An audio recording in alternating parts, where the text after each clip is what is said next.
Hi, everybody. I'm Daniel Hill with Alchemical Records, and this is our very first episode of Let Into Gold. Our special guest today is Ricky Munoz, who is the head of Moonlight Booking, booking DIY shows in Virginia, DC, and Miniland for local, regional, and touring bands of all genres. You can find Moonlight Booking on Facebook at facebook.com/Moonlight Booking and on Instagram at instagram.com/Moonlight Booking one, the number one. How you doing, Ricky? Thanks for joining us. Hey guys, how you doing? I'm doing good. I'm doing good. Awesome. Well, we have gotten to know you by way of Mara Marcelino, our social media coordinator and resident do a little bit of everything extraordinaire. So I'm going to let Mara give a better introduction and give our listeners a chance to get to know you a little better. All right, sounds good. Hi, I'm Mara. Aaron and I have known Ricky for, oh gosh, 5 years now. And we met at Jiffy Lube Live. Aaron and I were ushers, and we got to work more with Ricky when we became sustainability captains for the first ever sustainability team at Jiffy Lube Live in 2019. So that was really cool. And Ricky also is in a band.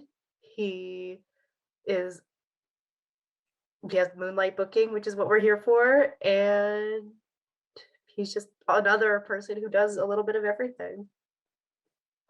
Tell us a Right, little a bit little bit. about that, Ricky. What's a little bit of everything to you?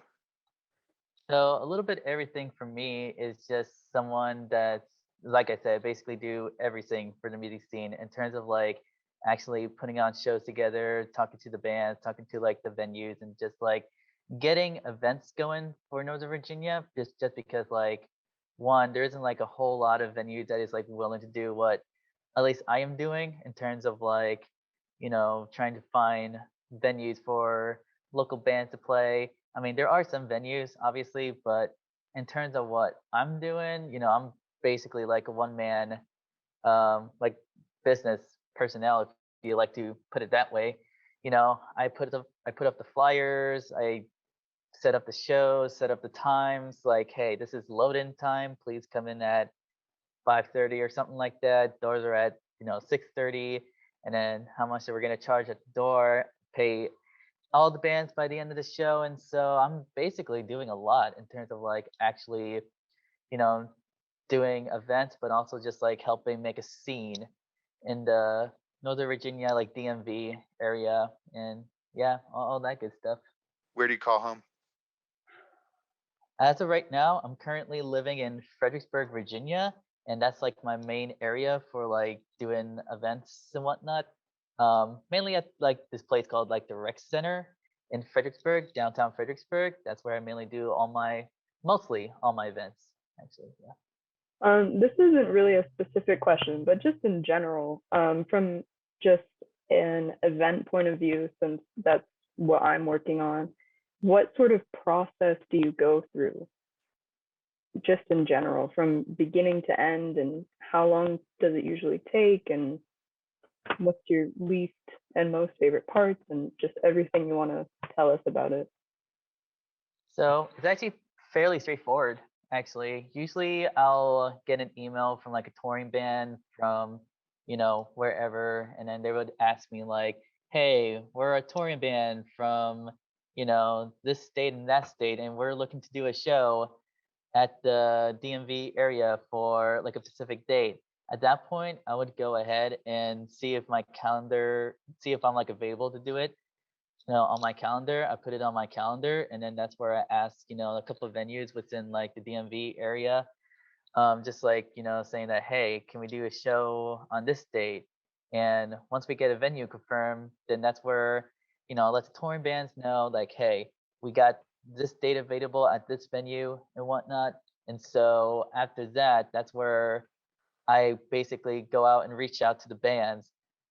Usually I reach them out through like Facebook or Instagram, whatever social media they have.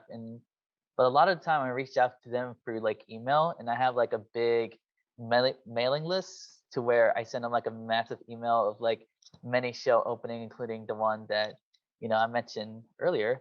And so once I get all the bands confirmed. Okay, that's where I usually make the flyer. Most of the time, the touring bands usually make their own flyers, but a lot of the time, I just went ahead and just make my own flyers and whatnot. Make the flyer, announce the show, make like the Facebook event page, and then it's just pretty much promoting from there on. And so we promote. Usually I'll like to announce my shows at least 1 month in advance. Of course, there are some situations where, we haven't gotten the full list of bands, or just other things happening. And so usually if it comes down to that, then it's like 2 weeks before the show starts. And that's where it's like, okay, we got to like really, really announce it.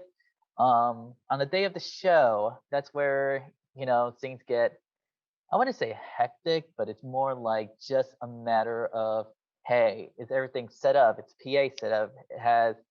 Is somebody's running door if I can't run door for that day? Or, hey, is somebody just there to do sound? All that stuff. Once everything's settled and doors are open, then that's where it's like everything just smooth sailing from there on. After that, once the show ends, okay, that's where I count up the earnings, pay up the bands, pay up the venue, pay everybody, and of course give just a little bit of few bucks here and there to myself. And that's basically it really. So it's a long and basically a lot of like hard work in general, but at the same time it's not overly too hard. You just gotta like, find bands, make flyers, and just promote. That's one of the few things when it comes to like doing shows that, there's many steps, but they're actually pretty easy in general to do. And to ask you, Ricky, I was taking a look at some of the shows that you recently produced or advertised. I think I even saw one as fun as an anime dance show. Um, I wanted to ask you, so there's a big kind of breadth of shows that you put on. So I wanted to know your thoughts on like, how do you determine what you think will resonate with people? Just because you do like those, you do ones that are centered on a genre. So what is that process like for you?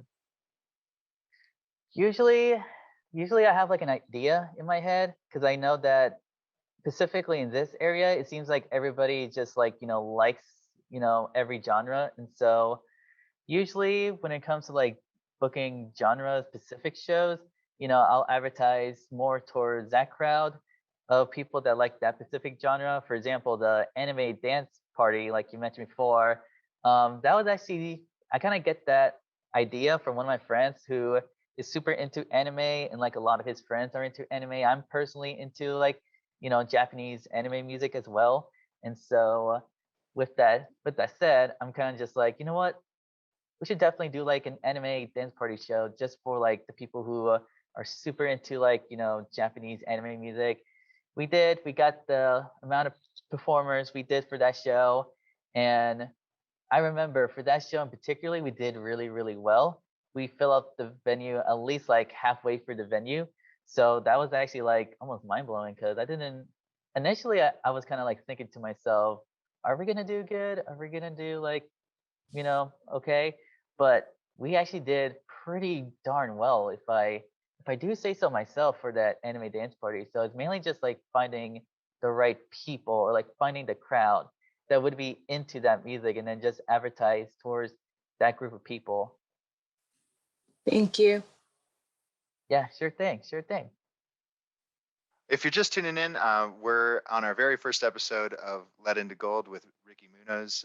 Guests from a variety of backgrounds, such as management, production, and promotion, join the Alchemical Records team of contributors to discuss what a day in their life looks like, as well as current industry news. Together, we'll help indie artists learn more about how different administrative and production roles could aid in the development of their team. Um, so I think it would be really cool to get into the fact that you have a unique perspective in the music industry as a booking agent. Are you a musician also, or what other kinds of interests do you have in music aside from booking? So yes, I'm actually a musician as well. I do basically I'm in like so many projects right now, but the ones that are active at the moment is two projects in particular. Somniitis, which means dreams in Latin. That's my solo acoustic project that I do off to the side. I'm going towards more of a what's my call it, Billie Eilish vibe, if you can call it like that, with the new guitar work and just like a lot of just like intimacy, a lot of like, reverby stuff with some guitar solos mixed to it. And then I'm actually in a band myself. My band is called Nin. We're alternative metal slash hardcore from the DMV area, mostly based in Virginia, except for, our drummer Charlie, who is from Maryland. As of right now, we're just like trying to get back together because literally our last show was like March, if I can remember the date correctly, March 12th, 2020. That was like literally a few days before like COVID just shuts everything down. And so now that we've actually gone back together, we're just trying to find our rhythm, find our beat, and then once we're ready to perform shows, we're ready to just go hard at the music scene and whatnot.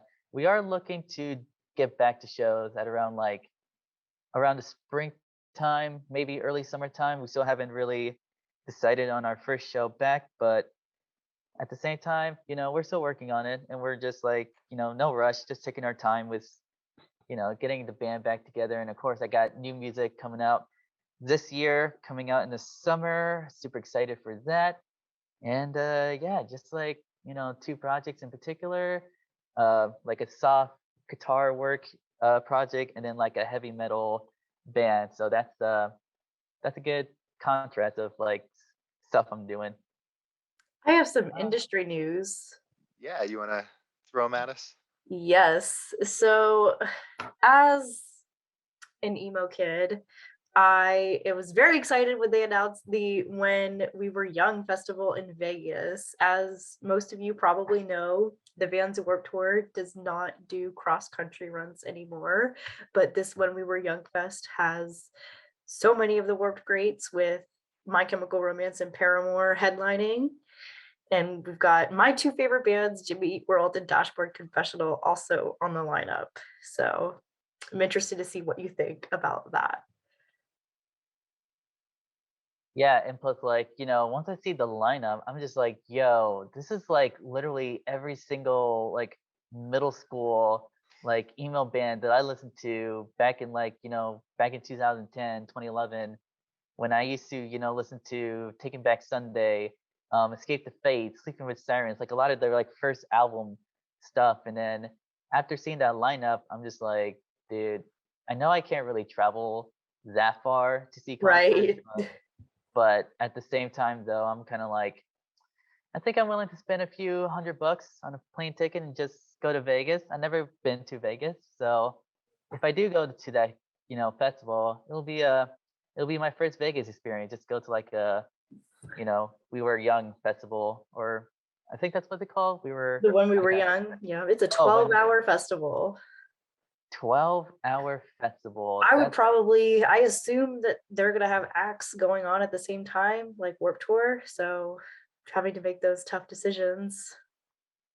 Right, yeah, and plus like, with the amount of band, I mean, they kind of have to do like a Warped Tour, like 6 stage. There's probably going to be like side stages, and then like I'm assuming there's going to be like 2 main stage going on. At least that's what I'm kind of like Yeah. thinking off the top of my head. So, I mean, we'll see as more information comes by, but I'm definitely thinking about just going to that festival in Vegas. Very sometime in, much. And tickets are starting at $225. It sounds like you definitely have to make an adventure out of it. Just Definitely have to make get it. to the festival, and if you want to see Vegas while you're here, schedule some time on either end, that kind of thing. Yeah. Vegas in October. Charlie, is this one of your dream lineups? Are you trying to hop a ride on the same plane? I mean, maybe. I do really love My Chemical Romance. I have dreams about the possibility of a Black Parade musical one day that I choreograph, of course. I wrote one in high school. Did you really? Amazing. It's all coming out. That's our next project. I had a question for you, Ricky. I just was curious, since we're on the topic of festivals and stuff like that, and you do some work with promotion and dealing with customer service, obviously. I was following the new Blue Ridge Rock Festival or music festival that happened a few months ago, And while I do think that the festival ended up being a pretty big success in terms of you know, the amount of people that showed up, and that the music, the acts that were able to come on, you know, with all of the constraints of the pandemic at the time. But I know that there was some especially heated debate online about sort of the uh, trouble with the camping sites, trouble with stuff like that. I was just curious, like I'm not sure if you went to that festival or not, but did you feel like you gleaned any experience, especially because that was a brand new festival that's Virginia specific. I'm just curious what your thoughts are about stuff like that popping up in Virginia. Were you able to glean any insight off of that whole experience? Yeah, anything about that? So, fun fact, actually, I was actually there at the festival all 4 days. I basically got out my car Wednesday night, drove over to not quite Danville, but it was actually Leesburg where I actually slept in my car for that Wednesday night, and then that Thursday, that's where I had to like mentally prepare myself for like 4 days of just like metal music, rock music, any kind of like stuff like that. And so with that said, it was definitely, at least for me, it was definitely a rocky start just because I was supposed to have like a camping site with a couple of my friends that were supposed to, camp at the camping site. Apparently, we didn't get our camping spot, and so we literally had to camp in the middle of the field with like, no real sense of like shading with trees, no like accommodations other than just like, hey, here's a spot, go ahead and just kind of camp right there. And it was definitely a rough experience just because one, I didn't necessarily, this may sound gross and whatnot, but I was unable to shower for those 4 days, so I had to literally rely on just baby wipe and like tons and tons of like deodorant and any kind of like spray that will at least make me smell at least somewhat presentable. And so that was definitely like a little bit of a rough experience, but at the same time though, I kind of had to think to myself that like, did I really go to Blue Ridge just to go camping? No, right? No, I'm here to see, all the bands that were gonna be there because there were a lot, and I mean a lot of great bands like Rob Zombie. That was one of my favorite artists. Shinedown, they were cool. Escape to Fate, one of my favorite bands from the middle school era. And then like so much more. And then like a lot of my friends, like smaller local bands, also played there, like Separate Tomorrow, Gravebound, um, Pulses, and they're just like, there's just so many. There are basically like too many reasons to where it's like, I have to go to that festival. And even though it wasn't like, obviously, even though it was a bunch of like up and down roller coaster in terms of experience, I mean, personally, I have been through situations where, I have done shows where it's like, it didn't really go 100% well, but at the same time, though, just as long as the show happened and just as long as, the people are walking away at least like satisfied with like the music and like people can see their band, that's where, that's what I'm kind of like thinking when I was at the festival. Even though it may not be 100% perfect, I still, run around seeing so many bands on like 6 stages that they got. I saw all kinds of bands. I supported my friends' bands. I actually run into one of the band members of Water Steep, one of my, good friends from like the Washington D.C. area and whatnot. And so, yeah, it's like I said, just as long as I see the bands, I mean, yeah, you know what? I can live off the land. It's fine. It's fine. It may not be like, obviously, I wouldn't mind showering, but, just as long as I get a shower once I get home from like the festival, hey, you know what? I pretty much got my money's worth. And plus, it's like I said, too many good bands. Even if it's like, you know, not a good experience, I'm just like, it was worth it. At least to me, it was worth it. Did it like, was it a cautionary tale for like the future of your own festivals and such? Yeah, yeah. And plus, it's just a matter of just like, planning every single detail out because even with smaller shows, there's still like a number of stuff that I have to plan for, including like bad weather if we need to move to like another venue, or if we're having like an outdoor show and it happens to be raining that day. Okay, we need like another backup venue in case we need to go inside during the rain. And so with a festival like, Blue Ridge Rock Fest, I feel like if I were to do something like that, I'll definitely need like expert people that knows, like, basically they know how camping works, how the bathroom system works, and just like all that stuff. Just because, one, I'm just a music promoter guy. I'm not, logistics kind of guy. I mean, I would like to have like a certain direction, but if I were to do something like that, I would love to have like experts on the people, so that way we at least plan ahead for in case the worst case scenario happens, and just get people that is like willing to help out on site. If people need help with parking, if people need help with accommodations, if people are still trying to get their, will call tickets, stuff like that would definitely be helpful to have. Yeah, you do a lot on your own for the events you're doing. I sure can imagine, you would want to have a team now just with doing the work that you're doing. So for something like that, definitely getting more people involved is a winning ticket. Mara, you've got some thoughts, I imagine, or you've had horrible festival experiences you want to share? No, I've had some pretty great festival experiences. I was going to mention, not that I worked, but a friend of mine who has worked Coachella, and you just look at that different lineup. They recently announced the Coachella lineup with another favorite artist from my high school days, Stromae, and he's coming out with an album in March. I'm really excited for that. He's a French artist, and I'm hoping that it leads to a tour in America. Hoping. um, but that's in the desert. And would you camp out in the desert for? I don't know how you feel about the Coachella acts that are going on. Like there's Danny Elfman. I don't know if you like Danny Elfman. I don't think I ever heard of him, but if I were to go to Coachella and just camp out, I would at least plan ahead for the desert part and just like plan out for any kind of worst case scenario if like reptiles or snakes are just crawling into my tent area and I'm just like, no, go away. Yeah. Or yeah, something like that. And that, like with Coachella, that's 2 weekends. Plus they also do Stagecoach for the country artists, which I like Stagecoach, but I don't know how other people feel about Stagecoach. I mean, all music is good. All It's music is good. all music is good. It's just a matter of finding the audience, like Ricky was saying earlier. Right.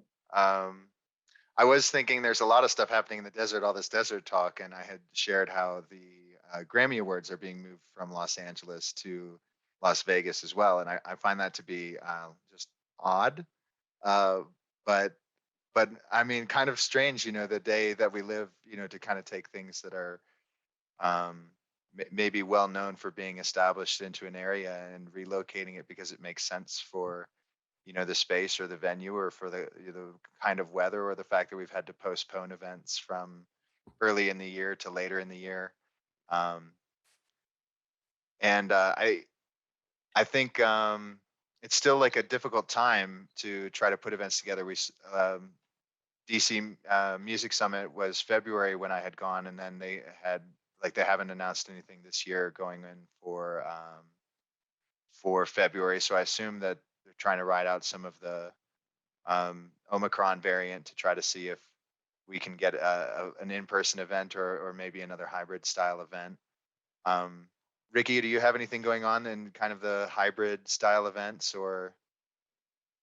So a lot of my events, I don't know, like I have done like live stream events, back when everything was shut down, and it worked for a while, at least we got something going on.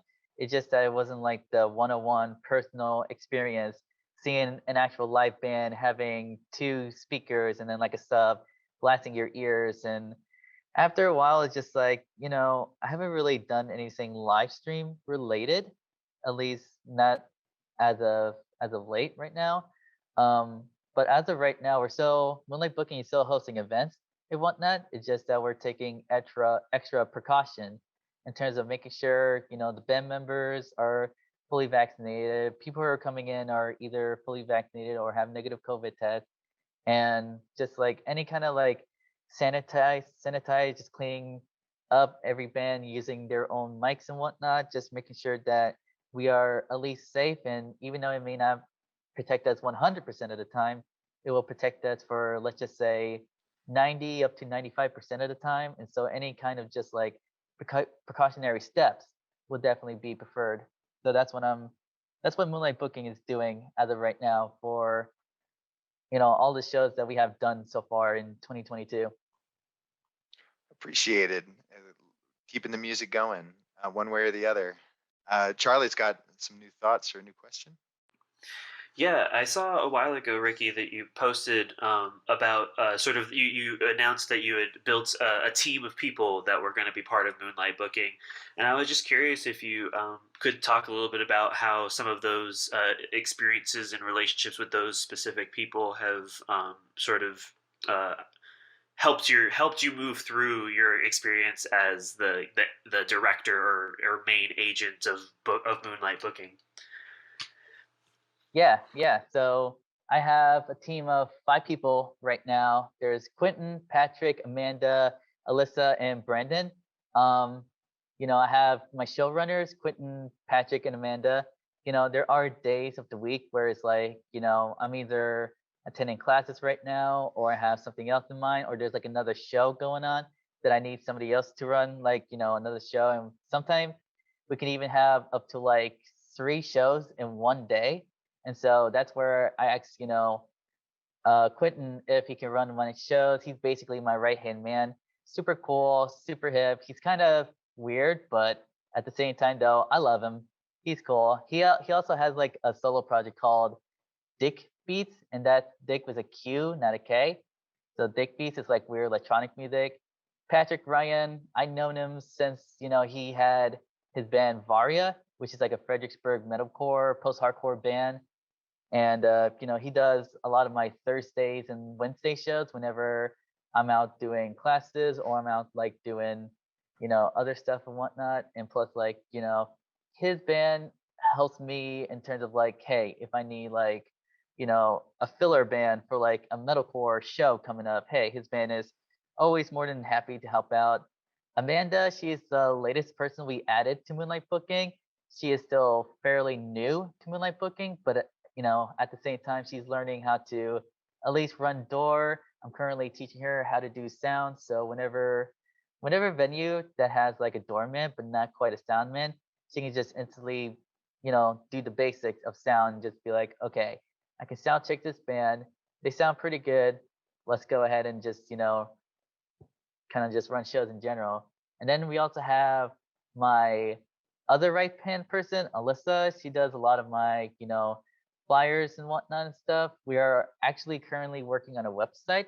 She's kind of busy at the moment, and so we're just trying to figure out a day to where we can actually get the website together and whatnot. So soon, it's coming soon. Moonlight Booking website. Look at that. And then there's also Brandon, who does a lot of my photos and whatnot. I'm not having him do photos every single show. Some shows that are just like a regular showcasing, or like a lot of these shows are just like super last minute, and some days of the week he can't really come in. But whenever we can, and whenever he can do photos for events, he helps take photos for all the bands performing. We put them out on social media and just say like, hey, this is what Moonlight Booking show looks like. And of course, if you look through the Moonlight Booking Facebook, all the cover pictures, like there's like a profile picture, and then there's like a big rectangle cover photo. That's what they call it. From all of our shows, October through like the January shows that we've been putting up, all the photo has been taken by Brendan. And so that's also another way to like promote your events by having one of the covers being like the actual photo of one of our shows, and then just have like a list of shows coming up for a specific month of Moonlight Booking. That's awesome. Appreciate that question. I had seen earlier that you had some team, and I'm glad we got a chance to kind of highlight them a little bit here on the episode. Yeah, and plus, like, they're super helpful. They're super, like, they're willing to just call off of work just to like help run events and whatnot. And so I am very, very, very grateful that, they're, here for me. If I need them to do stuff for me, hey, they pretty much got my back. And hey, in case on the off chance that Quentin, Brandon, Amanda, Alyssa, and Brendan are like listening into this, just want to say thank you guys. You have no idea how basically like a lot of work this is, but you're making my work just that easier for me to like, definitely handle. And so I appreciate all of these people dearly, very dearly. Absolutely. I feel the same way about everybody on this call. Let me tell you, it's a game changer to have a good crew. We got to hear a little bit about like kind of what your average day might look like, or like an average like experience around putting one of your events together. Was wondering if you had like a unique anecdote or a specific story about any of your shows specifically. I actually do have a cool show that I want to specifically share. Let me just kind of have like a big list of like, previous shows I have done before. And I remember there was this one show in November. I'm trying to remember what it was. Scrolling through my page. Oh yeah, so I actually hosted a birthday show for my birthday, Saturday, November 6th, 2021, at the Recreation Center.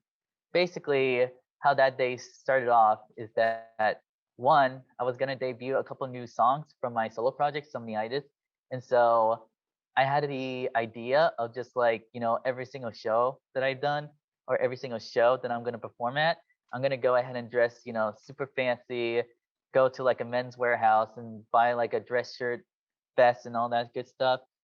And so the day kind of started off like any other show, just like doing everything at once, trying to make sure that, hey, just run the show as smoothly as possible.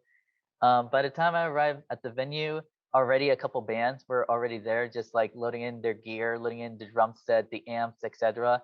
And so I'm just like, okay, we got all those stuff together. Um, I remember Quentin was the one helping me do door whenever I do my set. And so I have him, get door set up, all that good stuff. And then everything actually went smoothly, like after 6 o'clock when doors opened, because everybody was loaded in, everybody was settled.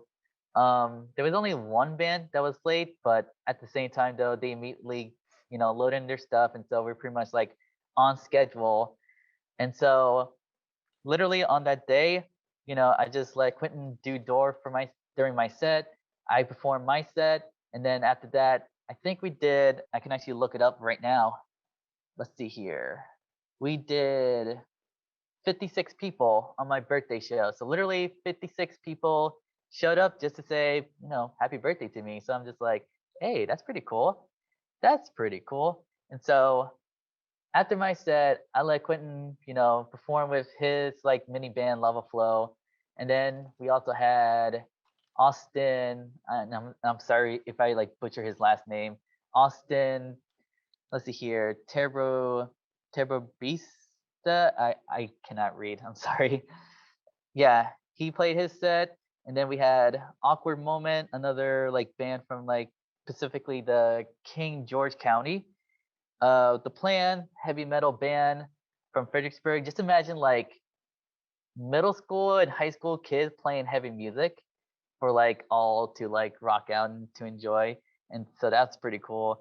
Trivial Differences, or Trivial Difference, as I should say, close up the show. And so by that time, everybody was just like, they all had a good time. We all did like a group photo thing by the end of the show.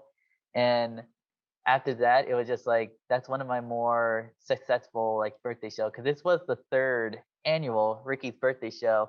And so every year from now on, I'm going to go ahead and do like a birthday show for me. But this is basically, I'm kind of like thinking right now, I'm not really having the birthday show just for me. I'm having the birthday show just to give back to the music scene as a whole. And of course, just having, friends playing along, maybe go ahead and have some birthday cake. We did have a couple birthday cakes here and there. And so, yeah, for that show in particular, it was one of my favorite shows I ever done. That's awesome. I had put together a bunch of alchemical events around my birthday.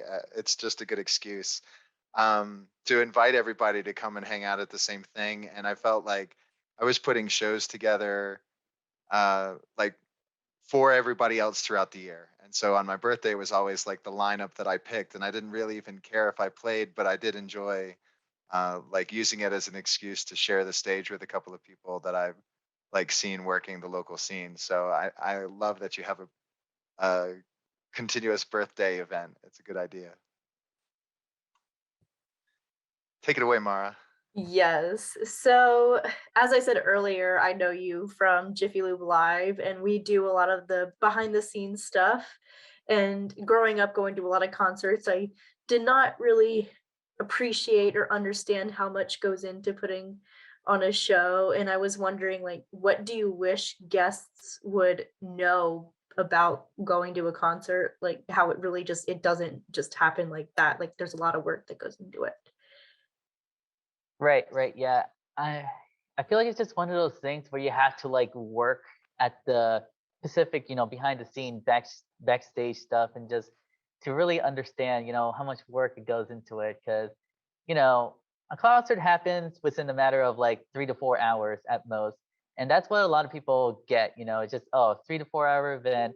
We get to see, all kinds of events and we get to see our bands, but I feel like at least for me personally, I'm not sure about you guys, but for me personally, if there's one thing that I wish, all these concert attendees were to keep in mind is that, you know, this isn't like our, like our regular 9 to 5 job. This is like our career, like our passion, the thing that, we're willing to go ahead and work, you know, more than 9 to 5 Monday through Friday. Like we work weekends, we work nights, we work, all that stuff just to even like provide some sort of like performance going on. And not only that, but even just smaller shows like I do goes through like a lot of planning.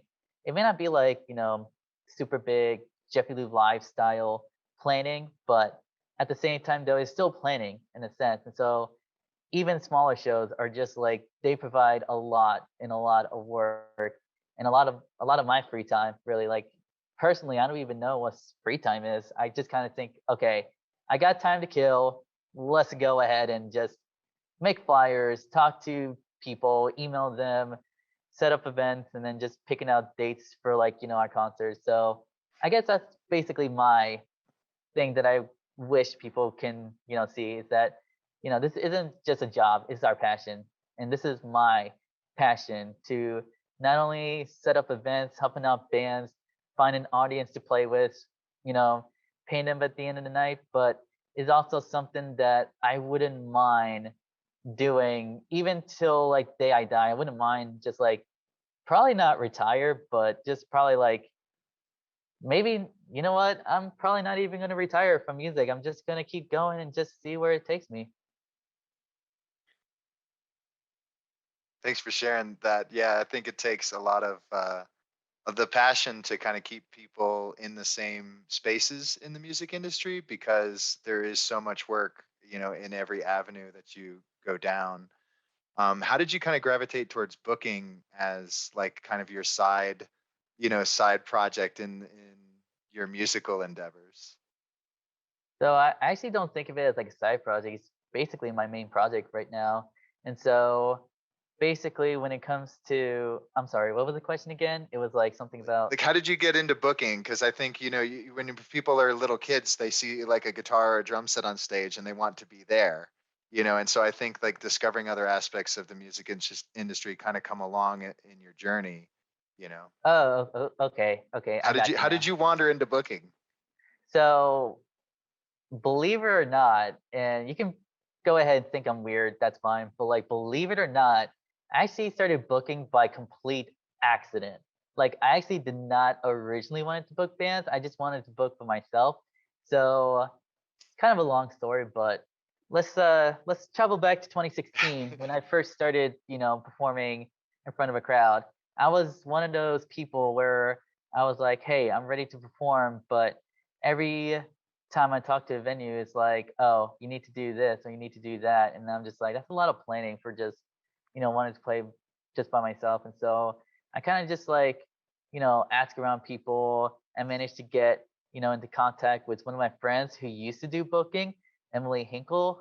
Like I said, she used to do booking, but not really as much anymore. And she used to do like pop punk shows, which for a solo acoustic act who was like influenced by punk bands like Blink 182, Green Day, 4 Year Strong, and all that stuff. It's like, yeah, I can go ahead and just play, the shows she put up. And then I remember she got me into contact with the VFW in Fall Church where we used to do events and whatnot. And so I kind of just decided that, you know what, I'm just going to go ahead and just book for myself basically. So I literally just booked for myself. I would just set up events by myself, and it didn't really like kicked off until one of my favorite singer songwriters, Brandon from Say We Can Fly. He set up like literally acoustic shows at a random public park in Canada just because he's from Canada.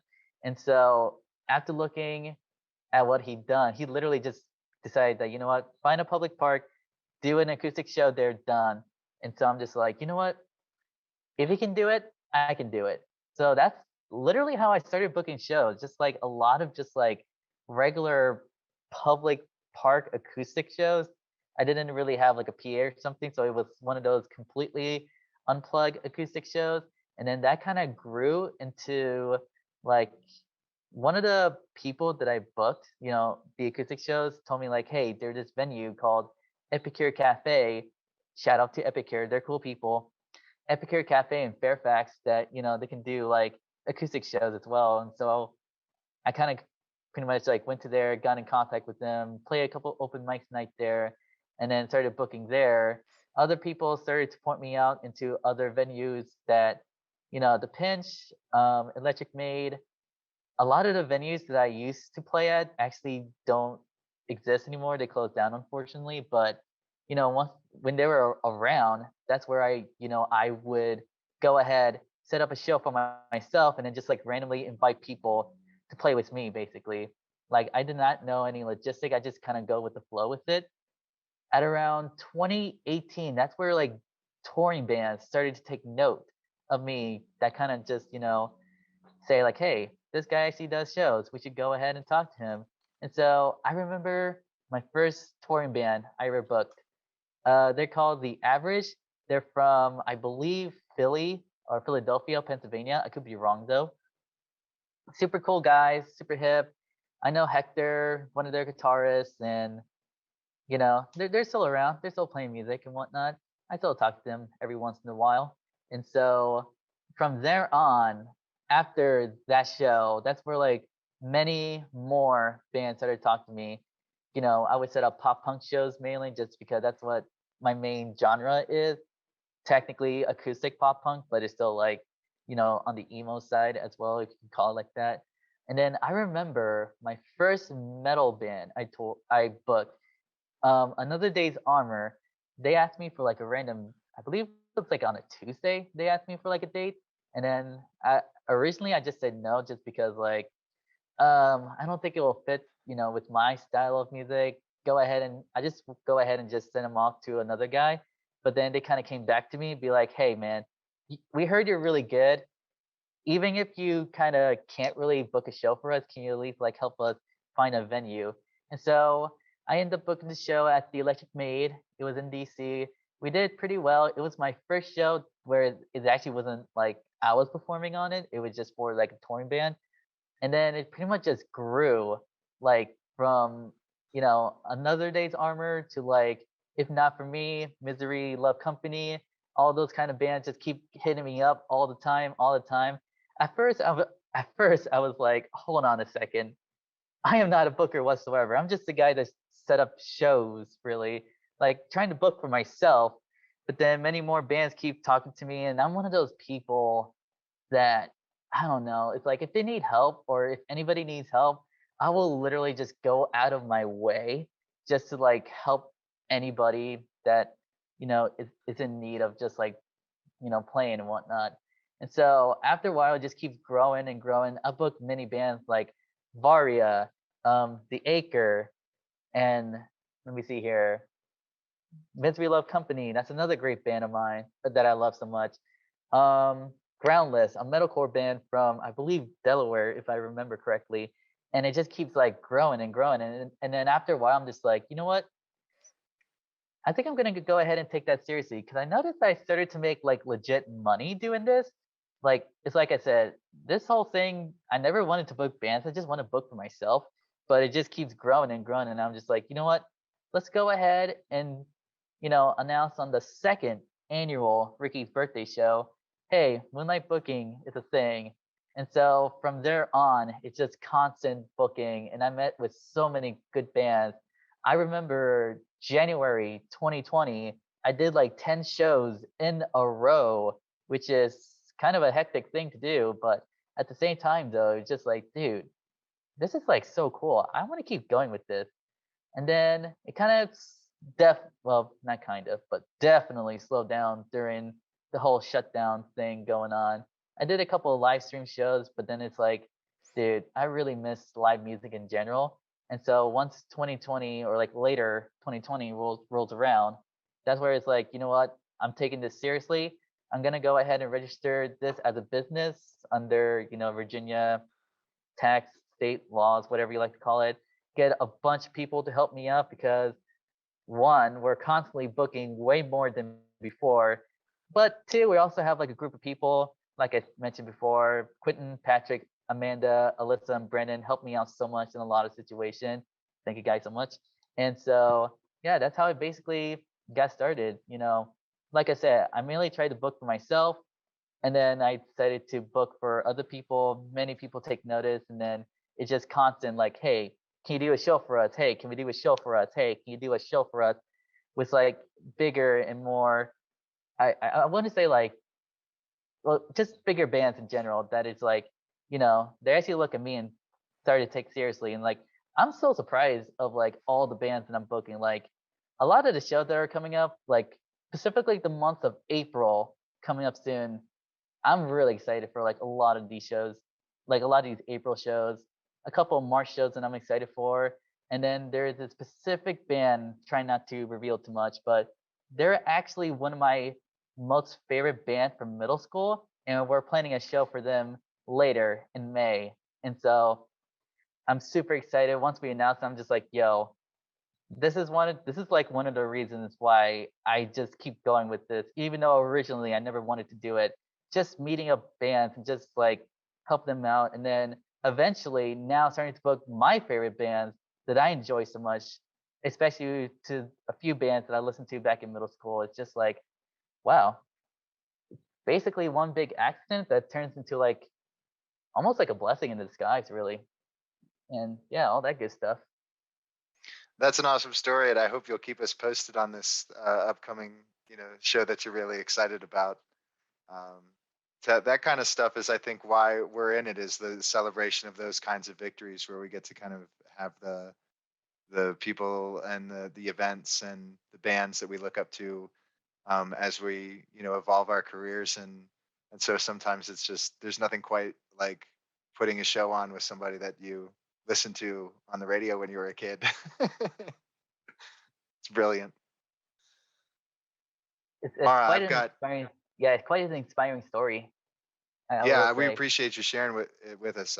We'll definitely want to try to, you know, share that story. That's the kind of stuff that we always try to point out, even when we're creating editorial content for our readers. Is like there's something really deeper, in the story, the narrative from this song, and or even the narrative inside of, what an artist is just trying to use the platform for. And yeah, these are victories we're definitely excited to celebrate with people. What you got So for us, Mara? hopping off of what you were talking about, like celebrating small victories and why we're in it. And I was just wondering, especially now, a lot of people need some words of encouragement or some advice for people who want to work in just the music industry in general, because it could be a very um I don't want to Very, say, like, very it could daunting. lower your self-esteem a little Uh, bit. I mean, yeah, there were like some days where it's like, a show didn't do too good, or it's like, stuff and stuff didn't quite work out. And so I feel like it's very easy to get discouraged, especially in the music scene where it's like a lot of the time it's hit or miss. But personally for me, I just got to remember like, why do I keep doing this to myself? Even though it may not be like, shows may not go well, it's like I still love music and I still love the fact that I get to help people. And so that's the thing I just gotta like basically remember is that, doing this Moonlight booking for like 2 years now, I kind of figured out that, hey man, like not shows are not gonna go well 100% of the time. And that's the thing that I gotta keep in mind is that, just as long as we plan things ahead and just as long as, we don't get discouraged, because once you get discouraged, that's where you get to do that's where you basically kind of just like gave up or just like do less of like the music scene as a whole, because the music scene in general is just, I feel like, is definitely a tough place to get into, just because a lot of the things are gonna, discourage you one way or the other. But you also gotta keep like a strong head, or like just going forward, in general. You just gotta keep like a strong head and never get discouraged, because one, you also gotta remember why you're doing this, and two, you also gotta remember like, hey, we're doing this for the music scene. We're doing this for people, that needs help, our help at least in general, and we're just doing it just because we love music in general. Margaret, you have your hand raised. Yes. Um, yeah, kind of following what Mara said, just wanted to know some advice for artists who are interested in hiring professionals in the industry. Can you speak a little bit on that? So let's see here. I'm not an expert on like hiring people because I'm still relatively new to this, but to what I experienced, and just being on like the sideline of seeing bands start up from basically with a few dozen fans to like hundreds, even thousands of fans, is that you have to be able to trust people. And that's the thing too, is that you also got to like know like who to trust, and you know who actually got your back, and like who is willing to go like all the way. Because like I said earlier, it's actually pretty easy to get discouraged, especially if like shows are not going 100% well. But for me personally, I always have like a list of people that I always talk to, or I always like goes towards, or hey, if I have like shows that I need to book, I always talk to my crew people and just be like, hey, can I trust you to run this event for me? And just as long as I have people that I can trust, then that can definitely it can definitely help you to go a long way. But it also just just researching, you know who is willing to help you out, who is willing to just like go the extra mile, just to like help out, especially like a smaller band who are just trying to like grow out from like the regular hometown area to like going to outer state shows, and then eventually maybe going international to go to like other countries and stuff. And so I feel like in general, you have to know people that know you can trust, because with trust kind of helps build up confidence, and it kind of helps provide like the foundation to where it will actually help kickstart whatever it is that you're doing. And just have finding people in general that you can trust on is what I would give advice to bands in general. Find people you can trust, um, and then just as long as they help you out in any kind of way possible, then keep those people close, because you might need to do even more stuff, and you can't really do everything by yourself, and so that's where you got to rely on people. Is there anything about like having an artist, like maybe an artist who hasn't worked with a booker before and you're their first, the first person they're reaching out to, for example, is there something that you might like kind of want them to know going into it, like where like their involvement begins and ends, versus like if they had to handle this themselves? Right, right. In that situation, I mean, I'm willing to work with like, total beginners who are like new to like the booking agent. I always work out with a deal with the booking agent just so I can find like the happy medium of just like making sure that, the band gets a place to play, they get paid well, and just like, but also helping me promote get their own people to come out and just like also finding other bands that can like help bring in their people as well. And so I guess if there's one thing to know about me is that I am very very open-minded. Like I can do any genre you can throw at me. I've done obviously I've done a lot of metal shows, but I also done like a lot of like rock, alternative rock, indie pop, acoustic shows, pop punk shows, punk rock shows. I even did like a jazz show one time, which is an interesting experience. I also done like, punk rock, music and all that stuff. And even earlier, like I said, I even done like anime dance party. And so literally I'm actually so happy and so glad I'm very open-minded just because like there's always something each genre provides that is like, kind of like an eye-opening experience. My main favorite genre of music is basically like Warped Tour, pop punk, emo, heavy metal, metalcore. That's like my main genre that I usually listen to. But I also wouldn't mind listening to like, branching out into like listening to other bands that is like, may not be pop punk, but hey, they got like an awesome rock feel that I'm just like, yep, I can definitely dig to that. Or just like a solo acoustic act that has like a very specific way of performing that I'm just like, yo, let me work with you really quickly and just set you up for a show. That way people can actually like see how amazing this specific singer songwriter performs, or just like, different vibes with like different people and just getting more connections as well. And so yeah, like I said, I'm very open minded. I'm very just open to like do whatever weird genre, like mixed genre shows, maybe a little bit of anime dance party thing going on, and just I pretty much just roll with it, to be honest. Sounds like a good time. So we'll just encourage everybody to reach out to you just to see if you like their jams and if they want to try to work with you at some point in the future. Try to Yeah, the Inspire Ricky challenge. the hashtag inspired Ricky challenge. We gotta we gotta go ahead and inspire Ricky to do more shows for all genres. All genres. Well, so if you're just tuning in, our guest today is Ricky Munoz of Moonlight Booking. You can find Moonlight Booking on Instagram.com/MoonlightBooking1, the number one, or on Facebook.com/Moonlight Booking. This is our very first episode of Let Into Gold, featuring all of our Alchemical Records team members: Mara Marcelino, Margaret Adams, Charlie Maybe, Cynthia Gross, Aaron Stewart, and myself, Daniel Hill.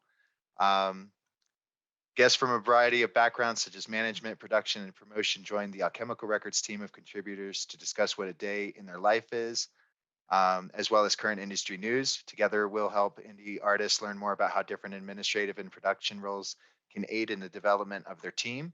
If we've done that for you, if you're tuning in and listening, and we've trying to highlight a little bit about Ricky's processes and experiences inside of the booking industry, and if there's some way that we've shined a light on that aspect for you, we'd love to hear about it. So you can send us a message through the form on our website at alchemicalrecords.com. That's also where you'll catch all of the great editorial content that all these people on this call work hard to put out every week. And for that, we thank you. Anybody have anything to say before we go? Ricky, any last words, parting words? Just thank you guys for inviting me. This is actually my first time doing like a live interview podcast thing, whatever you like to call it. And so, I'm definitely be happy to do this again. And so like I said, if you're an inspiring band that's looking to play within like DMV area, just know that hey, I'm very open-minded. I can pretty much work with any kind of like genre that is thrown at me, and just as long I have like an available date or one of my other showrunners have an available date where we can run shows, let's go ahead and book some shows. Let's go ahead and just kind of get started on just, planning, getting people to come out, enjoy live music in general, and just do it for not really do it for the money. I mean, I'm not gonna lie, I love money. I kind of need some cash here and there, obviously for gas money, but you know, first let's go ahead and plan for the event, making sure it runs smoothly, and then we'll worry about just like okay, how we're gonna make money. Let's worry about the passion first, and then everything else is pretty much pretty much secondary. Yeah, it all starts from that centralized place. And definitely the more money we can make doing what we love to do, that's what I know I'm all about, and that's what I've found a lot of these team members from the same perspective, and trying to inspire them. So um, definitely appreciate you taking chances, making mistakes, and getting messy, and encouraging everybody at the DFB to do it with you. Thank you, That's how it Ricky. rolls, dude. That's how it rolls. Thank you so much for having me.